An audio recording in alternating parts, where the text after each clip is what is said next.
अगर आप Facebook reels videos बनाते हैं तो कंपनी का नया फीचर आपको जरूर पसंद आएगा। अब रील्स बोलेंगी आपकी जबान में। मीटा का नया फीचर वीडियोस को करेगा ट्रांसलेट, डब और लिप सिंक। फेसबुक और इंस्टाग्राम का इस्तेमाल करने वाले अब किसी भी जबान की रील वीडियोस अपनी जबान में सुन सकेंगे। जी हाँ, मीटा ने एक नया फीचर मुतारिफ कराया है जो वीडियोस को न सिर्फ तर्जुमा बल्कि डब और लिप सिंक भी करेगा, बिल्कुल असली अंदाज में। कंपनी ने फेसबुक और इंस्टाग्राम में रील्स वीडियोस को ट्रांसलेट, डब और लिप सिंक करने के लिए मीटा AI का इजाफा किया है। अभी आप रील्स वीडियोस को इंग्लिश, हिंदी में डब कर सकते हैं। मिसाल के तौर पर आप ब्राजील में खाना पकाने की किसी वीडियो को देख सकते हैं मगर वो आपकी अपनी जबान में होगी, या किसी जबान के गानों को अपनी मतलूबा जबान में ट्रांसलेट कर सकते हैं। मीटा AI की जानिब से वीडियो बनाने वाले की किसी भी जबान के लबो लहजे की नकल की जाएगी।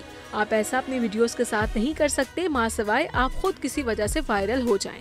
ये ट्रांसलेशन टूल्स फेसबुक में सारिफीन को मुफ्त दस्तयाब होंगे मगर 1000 फॉलोअर्स का होना शर्त है। इसी तरह इंस्टाग्राम में तमाम पब्लिक अकाउंट्स में उन्हें इस्तेमाल किया जा सकेगा। कंपनी के मुताबिक इस फीचर का मकसद मुख्तसर वीडियोस को ज्यादा काबिल रसाई और तफरीही बनाना है। वैसे तो रील्स को ट्रांसलेट कराने पर मीटा AI का लेबल वाज़ेह तौर पर नजर आएगा मगर नाज़रीन इसे टर्न ऑफ कर सकते हैं या वीडियो की असल जबान का इंतखाब कर सकते हैं।